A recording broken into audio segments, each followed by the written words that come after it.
Աստվածաշնչյան ընթերցանություն ամեն առավոտ հունիսի 6 Ահա ես նվաստ եմ Հոբ 39:37 Դժբախտ, կորած մեղավոր Ես քեզ համար հուսադրող խոսք ունեմ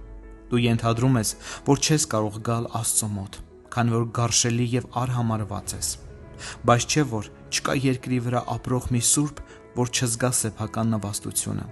Նույնիսկ Հոբը, Եսայան ու Պողոսը բացառություն չեն կազմել եւ նրանցից յուրաքանչյուրը ստիպված է եղել խոստովանել սեփական նվաստությունը Ո դժբախտ մեղավոր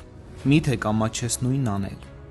Եթե Աստծո շնորհքը չի սրբում քո անօրենությունը, ապա ինչպես հույս ունես ինքդ դա անել Եթե Աստված սիրում է մեղքերի քո անօրենությունների մեջ թաղված իր ժողովրդին, միթե կարծում ես, որ քո մեղավորությունը կխանգարի նրա սիրուն Հավատա Հիսուսին անօրեն Նա կանչում է քեզ այնպիսին, ինչպիսին դու կաս Ոչ արդարին,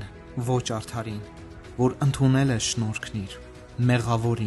Մեղավորին Հիսուսն եկավ որ փրկի Սիրելիս, հենց հիմա կարող ես ասել Տեր, դու մահացել ես մեղավորների փոխարեն Իսկ ես նրանցից մեկն եմ Ցողիր ինձ քո արյունով Եվ եթե հենց այս պահին խոստովանես մեղքդ, ներում կստանաս Եթե ողջ սրտով ասես ես նվաստ եմ, սրբիր ինձ, հենց հիմա կսրբվես Եթե հոգին քեզ դրդի ողջ հոգով կանչել Հենց այնպիսին, ինչպիսին կամ, առանց գործի ու խոսքերի Ուրախությամբ կանչդ ընդունած, հավատալով քո սուրբ արյան Տեր իմ, ահա քեզ մոտ կգամ Ահա դու այս առավոտյան, այս ամենը լսելով կամ ընթերցելով Կավարտես քո բոլոր մեղքերի համար ներումը ստացած Ու եթե այս առավոտ արթնացել ես մեղավոր բոլոր այն մեղքերի համար, որ գործում է մարդը, քննելու կգնաս, որովհետև Աստծո սիրելի զավակն ես Մինչ այս պահը մեղքերի ցնցոտիներով զգեստավորված լինելով, հիմա կհագնես արդարության պայծառ հագուստները եւ կդառնաս ջերմակ, ինչպես հրեշտակները,